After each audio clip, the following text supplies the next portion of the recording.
Hi, everybody, and welcome to the February podcast episode of Stars and Cards for the Homeward Healer. I do want to say we did miss you all for January, but I was really happy that we decided to not record for January because we were both we had a lot going on. Really needed a break, and I'm really happy we honored that. So here we are now. Well, we're here. And what a January it has been, and at the point of recording, continues to be. Agreed, agreed. Um, I feel like I don't know. I feel out of sorts. I feel out of sorts, and I haven't felt like this in a long time. And I knew that Mars retrograde in Cancer was gonna do some stuff. It sure is doing some stuff.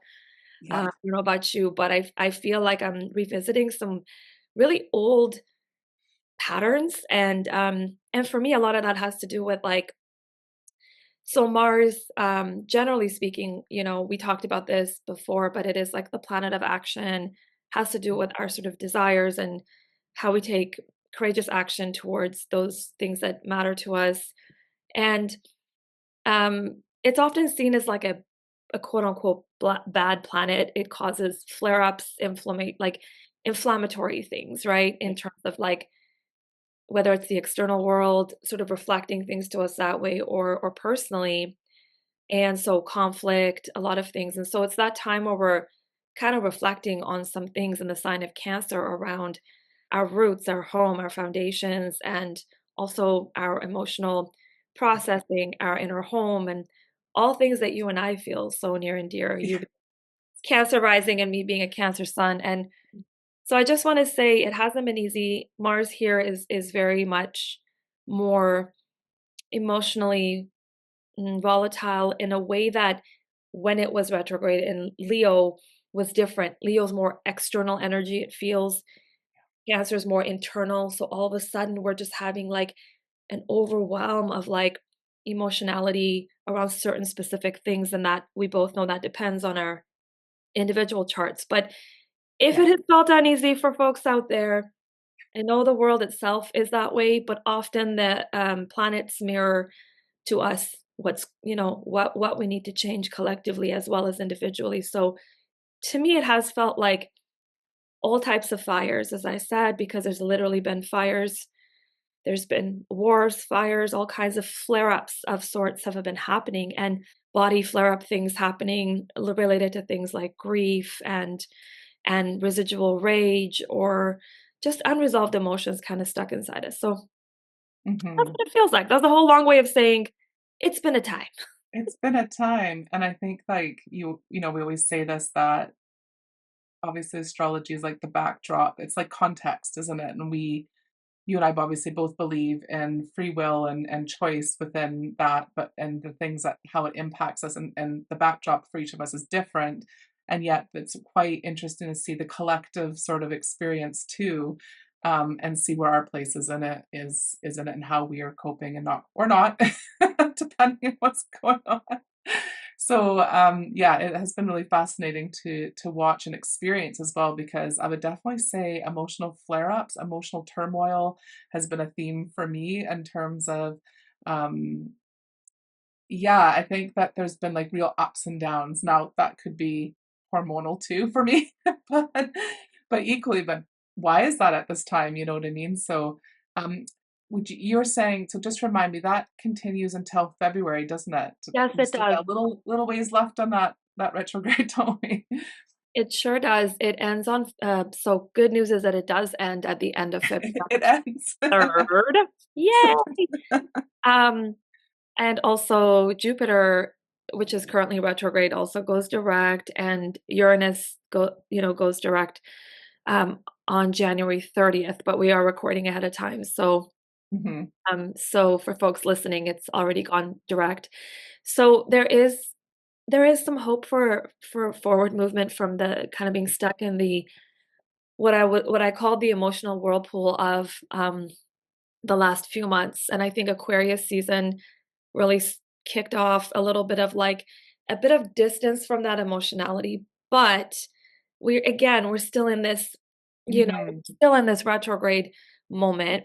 And mhm, so I think part of me, and Venus enters Aries in February, and mm, this is just weeks before it goes retrograde in March. But for the time being, we're sort of the fires are kind of rekindling a bit. We're kind of getting ourselves together. It feels like February, and there's not a whole lot of planetary chatter. It mhm. seems to be it's a very Aquarius Pisces flow. So I feel like it's sort of like progress, healing progress is the Mm, thoughts. I don't know what you yeah. think, but well, Yes. it's a good month. It's a good month to, tend to self even if those projects aren't moving in the way you want, or just Mhm. know that's coming. But now is like, am I doing okay? You know? Yeah, it is like it feels like a real opportunity for checking in. And I think, like, up to this point, up to the 21st, depending where you are, it was Capricorn season and all the sort of shame cycles and stuff that come, and I think that have been a real theme for a lot of people with this fiery sort of retrograde, either both in Leo and then into in Cancer, about cycles of shame and where how shame is a trigger or activator for us, and how it shows up in our lives. And I think so, a lot of us will have been experiencing old stories of Mhm, shame that we thought we were maybe done with. And then the things that are happening in the world as well could be very activating for us in terms of a lot of old mentality, a lot of old-fashioned viewpoints, right, that are just awful, will be bringing up a lot of stuff for people. So I think Capricorn season in that context of the retrogrades would have been very highlighting for a lot of people.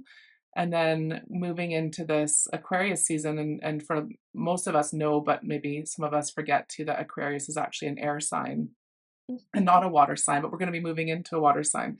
But this tarot association with Aquarius is the star. And that is, again, people assume the star is a water sign because of all the water on it.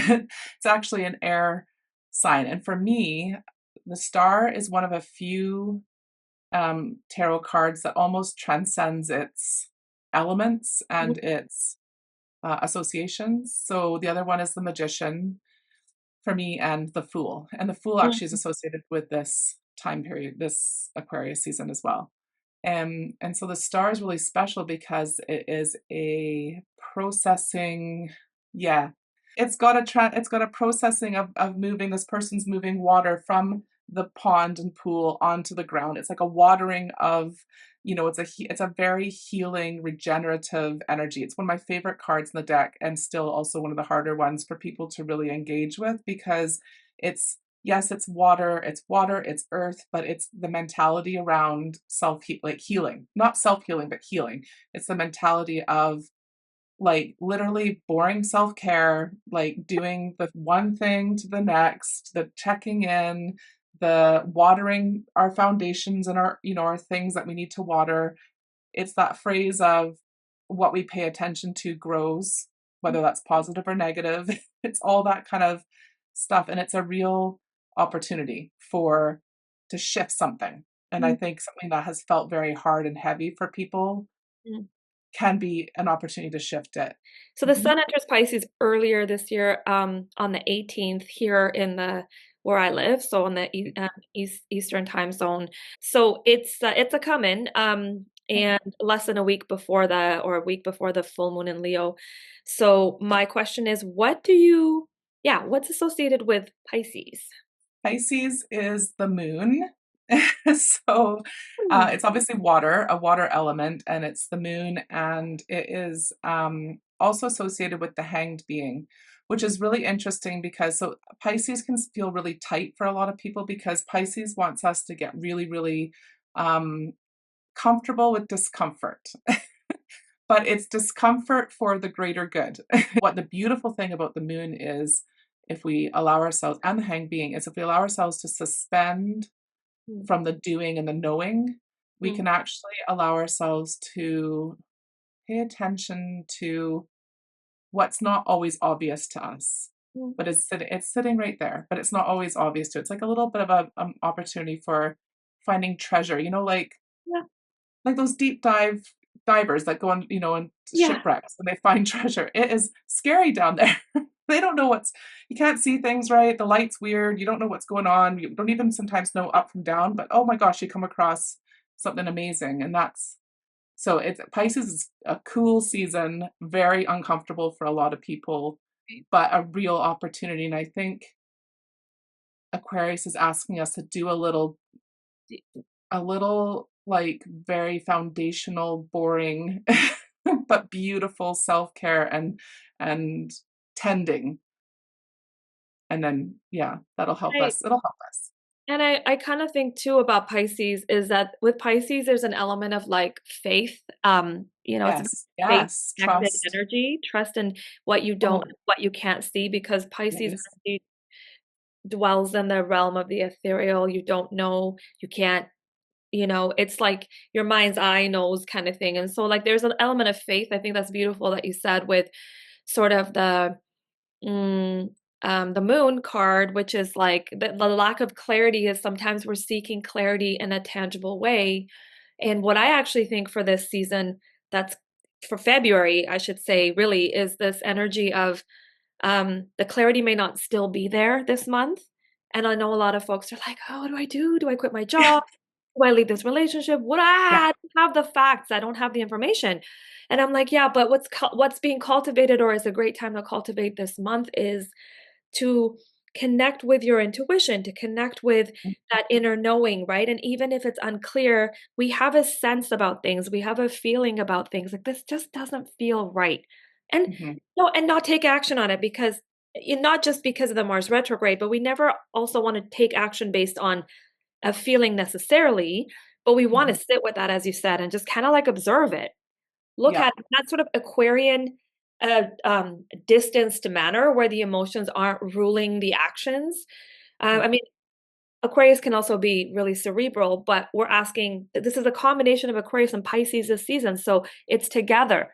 It's Mhm, together. So what can they do best together? Which is to mhm, not let the emotionality swallow us up, but using it as a guiding tool, using it as a compass, using it as a tether, using it as, just kind of like finding ways to work with our intuition that helps us is so mhm. incredibly available to us this month. And like that's the most beautiful thing, I think.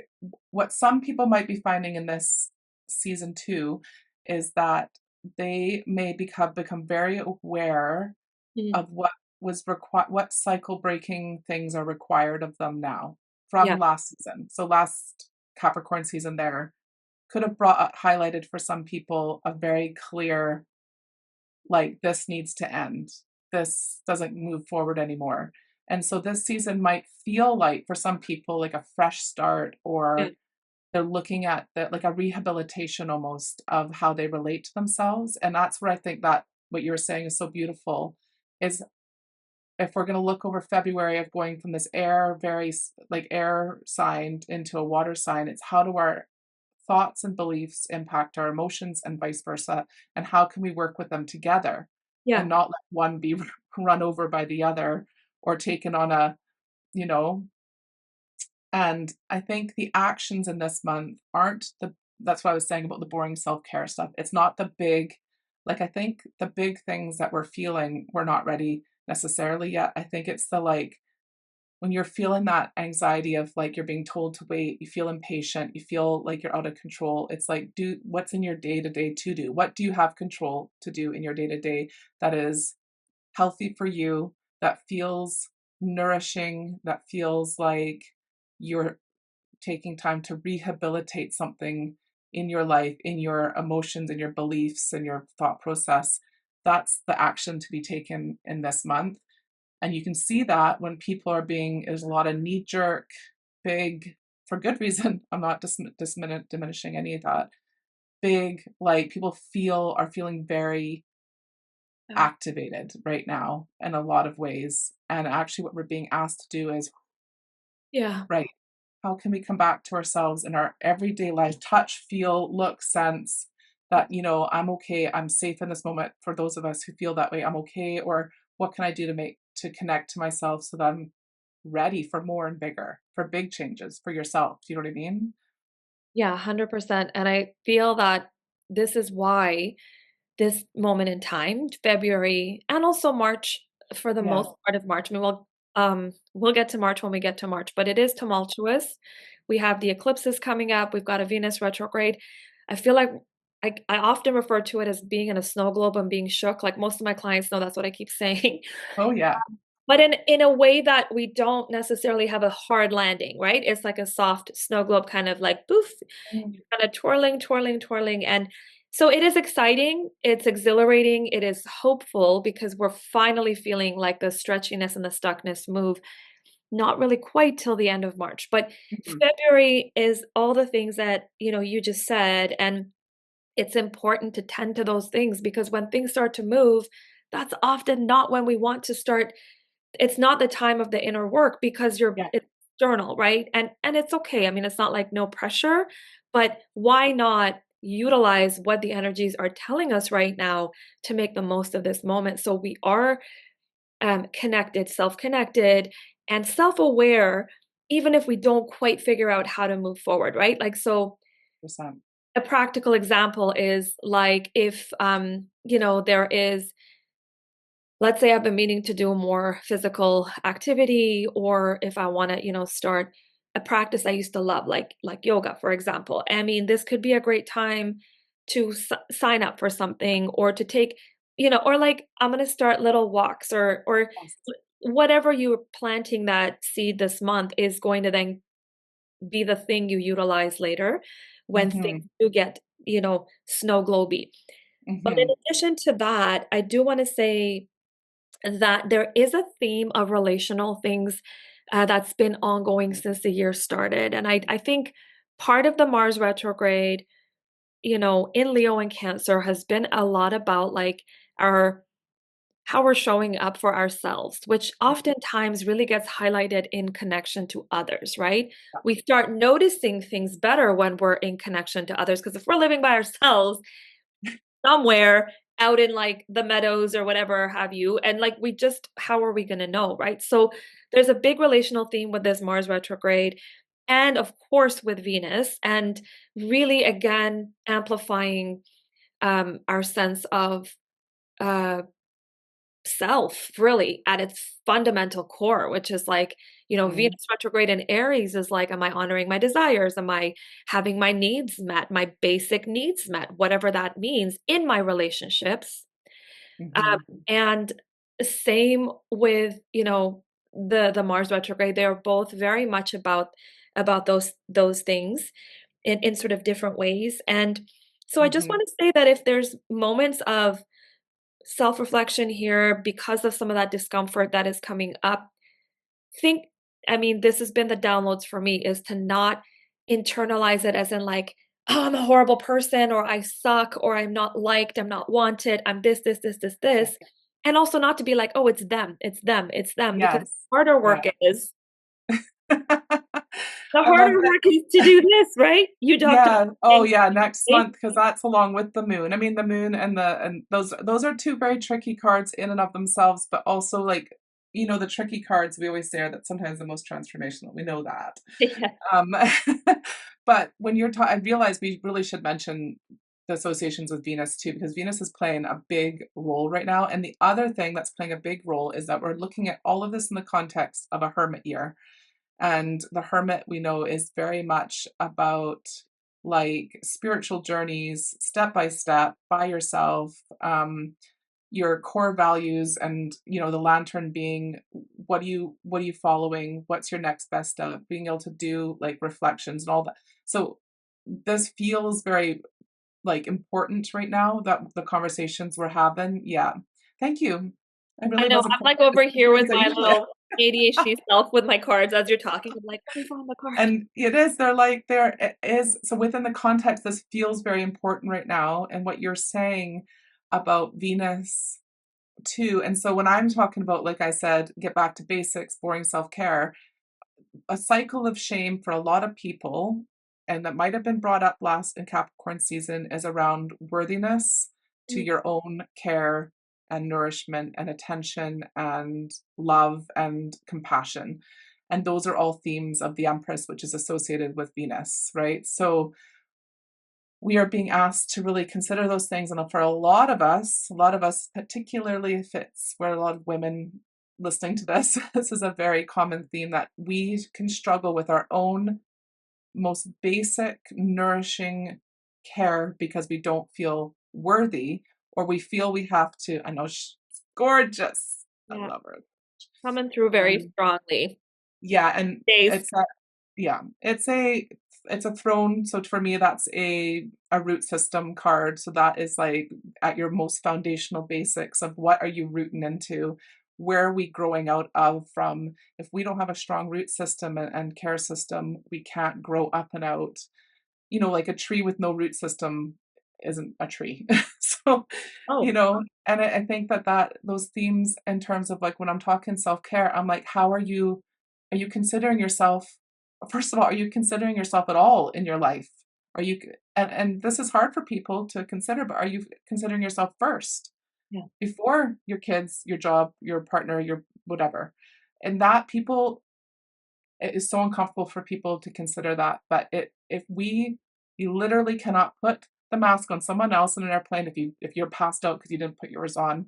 And it is, and I know we get tired of saying the same thing, but it's very important, very important. And this season feels Yeah. like an opportunity to really connect to that. Yeah, I couldn't agree more, and I think that middle of the month when we have the full moon in Leo, it really is like, how are we showing up for ourselves? And Mhm. listen, I mean, I'll be the first to say I have a 8-year-old and my life, my business, my work. I mean, Mhm. perimenopause, some neurodivergence that I haven't like Mhm. officially, but I feel I see it in my child, I see it in myself, and Yep. I'm like, You and I are so similar, Shadi, and we talk about this all the time. We have such similar, in a lot of ways, we have such similar things. Yeah. totally. And I mean, I think that's why we're like, it's Yeah. like we get each other without even having to, because it's like it's a struggle, and I wanna say for me now at 46, I'll be 47 in June, and I'm like, it gets harder, y'all, it does. It gets harder to mask, it gets harder to Yeah. and it's not because I think partly it's because all the healing allow also softens us, so I Yeah. don't think it's like, "Oh, I'm getting old and I can't." There's partly some of that, and I think a part of it is just softening into your healing and going, "I don't wanna have to mask. I don't wanna have to do the small talk. I don't wanna have to put myself last. Like, come on." But yet the patterns and the things Mhm. we've internalized, what we watched our elders or other generations do, and so it's sort of like go till you drop, until Mhm. there's a health issue or until you have a meltdown, which is more my style. Like I go till I can't no more, and Yeah. if I have a moment, and then I'm like shame and guilt. It's like, so what you say is that has been definitely highlighted, and Mhm. with the Mars retrograde in Cancer, and I know that you don't, you say it's associated with the Chariot. Is that true? Yeah, the Cancer. cancer. I Mhm. feel Yeah. like it couldn't be more on point, this card around this Mars retrograde journey, which is Mhm. really an inner journey of sorts, it feels like less of an obviously external one, but that's the hard thing because we've had to, look at those meltdowns or look at those moments where you're feeling just you wanna crawl out of your skin and just but, like, to hold back, and I think that's what this February offers with Aquarius, Pisces together is like, "Okay, don't unravel, but hold on. Hold on. What can we observe here? Like, what's going on? What is there?" It's not like burn it all down, which is what Mars retrograde sometimes has people do. "I'm Yeah. leaving. I'm packing up my bags. I'm done with this."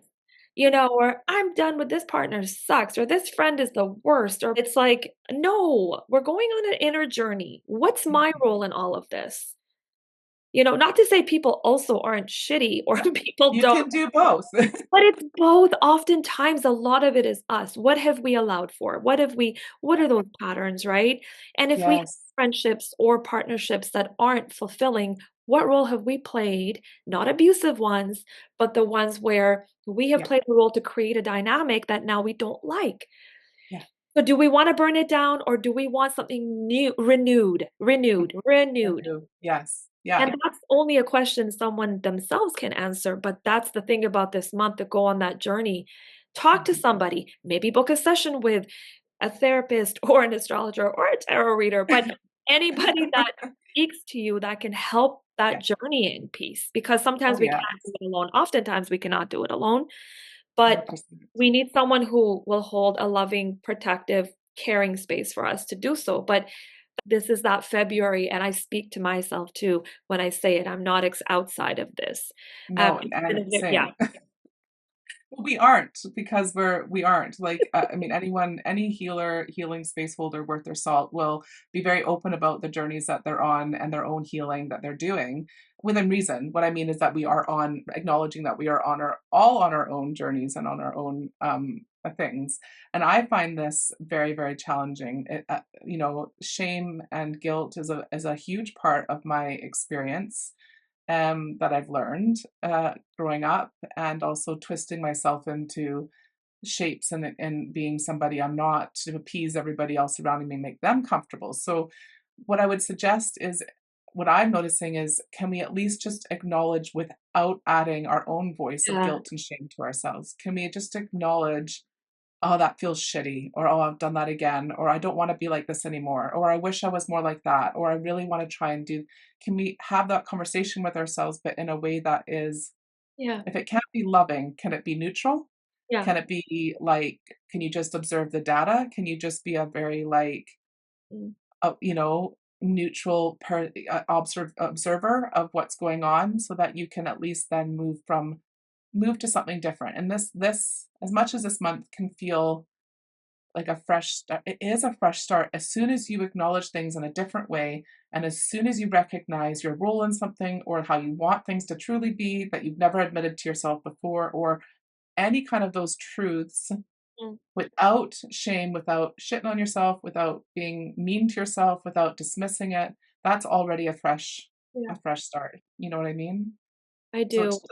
it is just that, and then taking that forward in this month into a bit of a self-discovery, Yeah, shadow work in the next end of the month, which is gonna be fascinating, I think, yeah. for a lot of people if we can stay open and with ourselves with it. So this is just a bit of preparation about how you're relating to yourself now so that you can go through that next bit, because there's some good stuff in there, I promise. I think that we're all doing the best we can. At least I know, I trust the folks listening here are very similar to us in that way. And again, I've been going on about self-compassion really hard for the last month or so. Not always the greatest at it myself, which is probably why I'm sharing it with people. But it really is such a remedy to everything. Like, really Mhm, gives you that space to breathe. I think Pisces is the ultimate sign of compassion mhm, and self-compassion, as much as it can also be self-sacrifice, which is the unaligned Pisces energy. We don't want that, but we mhm, do want to be in service to each other, but first by healing ourselves and committing to mhm, our healing journey first.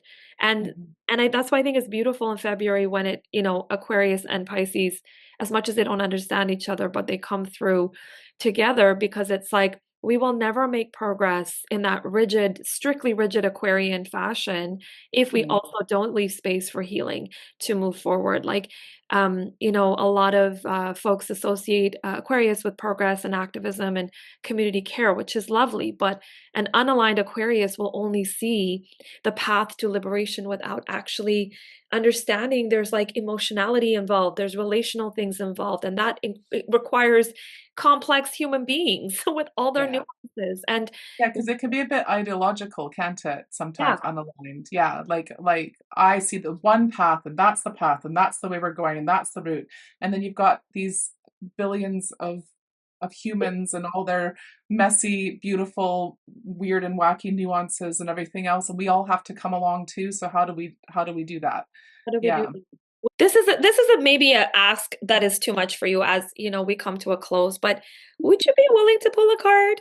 I don't want to force you, Oh, but like, would you feel like just for funsies, like, yeah, I could do that. I don't know, just if you felt like it. It's no pressure. Something for all of us just to Yeah, help us in this. I feel like Okay. Little collective something. So I like to shuffle until a card appears, falls, or jumps. Oh, there we go.